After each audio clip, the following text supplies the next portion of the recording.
Motivation को लेकर आपको जब भी ऐसा लगे कि आप डीमोटिवेटेड हो रहे हैं, देखिए मोटिवेशन के दो तरीके होते हैं। एक तरीका होता है हवाई किस्म का तरीका, मेरे जैसे किसी स्पीकर को बुला लीजिए, ये हवाई तरीका है, इससे कुछ बात बनती नहीं है, लगता है कि बात बन गई, बनती नहीं है। और कई मोटिवेटर्स तो मैंने ऐसे देखे हैं जो मंच पे आके आगे लगा देते हैं, यस यू कैन, सब बोलेंगे यस वी कैन, सबको लगता हो गया। वो असर रहता है आधे घंटे तक, जैसे गुब्बारे में हीलियम गैस भरते हैं, गुब्बारा उड़ता है, गुब्बारे को लगता है कि मैं तो महान हूं, मैं तो हवा में हूं, आसमान में हूं। थोड़ी देर में गैस खत्म हो जाती है और गैस खत्म होते सूर्य के नीचे आता है गुब्बारा। एक तो वैसा मोटिवेशन है कि मैं थोड़ी आग लगा दूं, 10 बार जोर से बोलूं, आप भी बोले जोर जोर से, एकदम खून गर्म हो जाए, आप बाहर निकले, आपको लग रहा है कि आप कुछ भी कर सकते हैं, आधे घंटे बाद लग रहा है अरे हम तो वैसे के वैसे हैं। एक तो वो मोटिवेशन है जो आधे एक घंटे वाला होता है, उसमें मेरा कोई इंटरेस्ट नहीं है, ना मैं वैसा मोटिवेटर बनना चाहता हूं। असली मोटिवेशन कहां से आता है? एक तो असली मोटिवेशन ऐसा नहीं होता कि एक साल में एक स्पीच सुनी, एक साल के लिए मोटिवेट हो गए, नहीं। असली मोटिवेशन आता है जिंदगी की ज़रूरतों से, आसपास से, डेली लाइफ से आता है। और डेली लाइफ से मोटिवेशन चाहिए तो क्या करना चाहिए? ये मैं 3-4 टिप्स दे रहा हूं, आप सब इसको फॉलो करें, आपको डीमोटिवेशन कम से कम नहीं होगा। एकदम आराम से जिंदगी जीनी है, दुखी होना ही नहीं है। सबसे पहली बात, अपने आप से इतनी उम्मीदें नहीं पाल लेनी है जो पूरी नहीं हो सकती। और मैं आमतौर पर जब मोटिवेशन के लिए कोई मुझसे कहता है ना, मैं कहता हूं बच्चों को मत बुलाइए, उनके पेरेंट्स को बुला लीजिए। पेरेंट्स को समझाना ज्यादा जरूरी होता है कि बच्चों से इतनी उम्मीदें ना पाल लें कि बच्चों को जीना मुश्किल हो जाए। पेरेंट्स की एजुकेशन ज्यादा जरूरी है।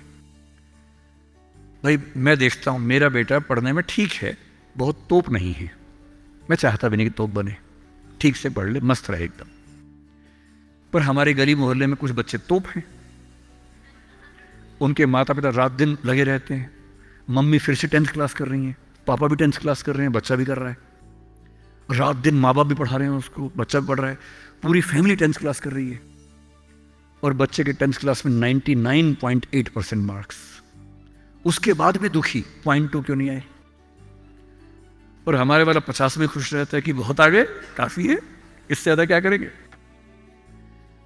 अगर आपने बच्चों से इतनी उम्मीदें पाली, इतना कंपटीशन में उलझा दिया, बेटा तुम्हें फर्स्ट आना है, टॉप करना है, 100% लाना है, ये करना है, वो करना है, आपका बच्चा कितना भी टॉप कर ले, वो कभी खुश इंसान नहीं बन पाएगा। और पेरेंट्स के लिए सबसे जरूरी होना चाहिए कि आपका बच्चा खुश रहे, ठीक इंसान बन जाए, आपके बुढ़ापे में आपकी चिंता कर ले, मन ही मन आपसे नफरत ना करने लगे। जब मेरे पास बच्चे अकेले में आके बात करते हैं, कभी कभी रोते हुए बोलते हैं मुझे अपने पेरेंट्स से नफरत है, नफरत। उन्होंने मुझे एक मशीन समझा अपनी इच्छाएं पूरी करने के लिए। मेरा मन था ये करने का, धमका धमका कि ये फील्ड दिलवाई जो फील्ड मेरा स्वधर्म है ही नहीं। मैं रोज पढ़ता हूं रो रो के, मेरा मन नहीं करता पढ़ने का क्योंकि मेरी फील्ड थी ही नहीं। इसलिए आप सबसे कह रहा हूं, हर व्यक्ति हर काम नहीं कर सकता, पर हर व्यक्ति कुछ ना कुछ अच्छा कर सकता है। और वो कुछ ना कुछ अच्छा क्या है? जो आपका स्वधर्म है। इतने उम्मीद मत पालिए। मसलन क्रिकेट भारत का शौक आजकल सब लोगों को हो गया है, लाखों बच्चे क्रिकेट खेल रहे हैं गली मोहल्ले में, सबको आईपीएल में आना है, सबको भारत की टीम में आना है। पर भारत की टीम में कुल 16 लोग आएंगे, उनमें भी 11 खेलेंगे, 5 बाहर बैठेंगे। और लाखों लोग क्रिकेट खेल रहे हैं, रात दिन की टीम में आना है। ध्यान रखना है, आप जो भी रास्ता चुनेंगे उसमें सफल होने से ज्यादा संभावना विफल होने की है। इसलिए तैयारी करते हुए इस चीज की भी तैयारी करनी है कि नहीं हुआ तो क्या होगा। और मैं बच्चों को बार बार कहता हूं, जिंदगी बहुत बड़ी है, नौकरी जिंदगी का एक छोटा सा हिस्सा है, मिले बढ़िया, ना मिले भाड़ में जाए, एकदम भाड़ में जाए, ठीक। और मैंने खूब देखा है आईएएस आईपीएस बनने के बाद भी कुछ लोग आत्महत्या कर लेते हैं दुख से, तनाव से, परेशानी से। और मैंने देखा कुछ लोग छोटी सी नौकरी में इतने मस्त मौला होते हैं कि ज़िंदगी की हर खुशी जैसे उनके पास ही है। अंत में खुश रहना है तो उसके लिए कोई एक नौकरी ज़रूरी छोड़ना है, मिलेगी तो बढ़िया है, ना मिले तो भाड़ में जाए। तो अपना तकिया कलाम बना लीजिए। तकिया कलाम का मतलब अपनी एक पंच लाइन बना लीजिए, अपनी एक मिशन स्टेटमेंट बना लीजिए कि ताकत लगाएंगे पूरी पूरी ताकत से कोशिश करेंगे कि जो मैं चाहता हूँ, जज बनना है, पॉलिटिशियन बनना है, आईएएस बनना है, जो बनना है बनूँ, उद्यम करना है उद्यम करूँ, स्टार्टअप करना है स्टार्टअप करूँ।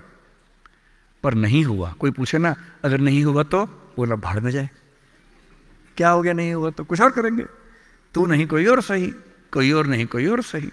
ये एक इंसान के बारे में नहीं, अभी नौकरी के बारे में है। ये नौकरी नहीं तो कोई और नौकरी सही, कोई और नौकरी नहीं तो कोई और नौकरी सही, ऐसा क्या है, हजार ऑप्शन है। तो खुद से उम्मीदें कम। दूसरा, अपने आसपास 3-4 लोग ऐसे रखिए जो कायदे के लोग हो। आपके जो दोस्त होते हैं ना, जो सबसे अच्छा दोस्त है वो पूरा दोस्त नहीं होता, थोड़ा सा दुश्मन भी होता है।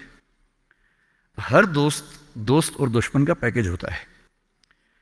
वो आपसे जलता भी सबसे ज्यादा है लेकिन दोस्त भी है। आपके राज रखता है। आपके पेरेंट्स को वो सब नहीं बताता जो पेरेंट्स पूछते हैं उससे, क्योंकि आप भी नहीं बता रहे उसके पेरेंट्स को। एक म्यूचुअल अंडरस्टैंडिंग है। लेकिन जब दोस्त ऐसा होता है ना कि दूसरा दोस्त सफल हो जाए तो हमें जलन होती है, ईर्ष्या होती है, जो कि नेचुरल है, दुखी नहीं होना है। कोई दोस्त आपको पूछे अगर मैं सिलेक्ट हो गया तू नहीं हुआ तो जलन होगी, झूठ मत बोलना हाँ होगी, नॉर्मल है, सबको होती है, मुझे भी होगी, लेकिन इतनी नहीं होगी कि मैं तेरे खिलाफ कुछ काम करना चाहूं। थोड़ी होगी, ह्यूमन बीइंग हूं, ह्यूमन साइकोलॉजी है, तो मैं उससे कैसे बच सकता हूं। अपने आसपास 3-4 ऐसे लोग रखिए जो जनरली पॉजिटिव रहते हों, मनहूस ना हो। यह दुनिया मनहूस लोगों से भरी हुई है। आप कुछ भी करने लगेंगे, आप कहेंगे मैं सोच रहा हूं कि अपना काम शुरू करूं, लोग कहेंगे अरे पागल मर जाएगा, अरे पागल, तेरे खानदान में किसी ने किया आज तक, अरे तेरे बस की बात नहीं है, अरे छोड़ दे, तुझसे होगा ही नहीं, मैंने पहले ही कहा था नहीं होगा। इन मनहूसों से दूर रहिए। ऐसे 2-4 लोग जो थोड़ा पॉजिटिव हों और सोच समझ के सलाह दें।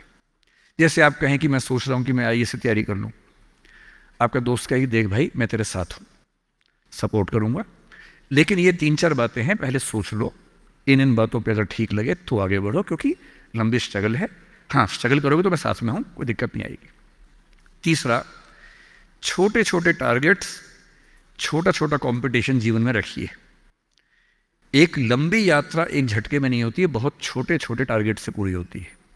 जैसे मैं रोज 8 घंटे पढ़ूंगा, आज मुझे इतना सिलेबस कर लेना है, उतना कर लीजिए। एक टाइम टेबल बना लीजिए। टाइम टेबल हमेशा पूरा नहीं होता है, वीक में 5 दिन पूरा हो जाए सही है, 2 दिन नहीं होगा। क्योंकि इस उम्र में क्या होता है कि 5 दिन पढ़ लिए, 6 दिन जा रहे थे, किसी को देख के अच्छा लग गया, अब उसी की याद में खोए हुए हैं, पढ़ाई नहीं हो रही है। तो वो भी करना है ना, इंसान बने रहना है, मशीन नहीं बनना है। तो 5 दिन पढ़िए, 6 दिन मोहब्बत का रखिए, दोस्ती का रखिए, खेलने का रखिए, और इन सब चीज़ों को मैनेज करते हुए एक अच्छी लाइफ के साथ अगर टारगेट्स लेके चलेंगे, छोटा छोटा कंपटीशन अपने दोस्तों के साथ करते हुए आगे बढ़ें, तो मोटिवेशन आमतौर पर बना रहता है। और जब जब डीमोटिवेशन ज़्यादा होने लगे तो मेरे जैसे किसी की बात सुन लीजिए, 1-2 घंटे के लिए गुब्बारा फूल जाएगा, और 2 घंटे के लिए अगर उस फेज से आप निकल गए तो चीज़ें ठीक रहेंगी।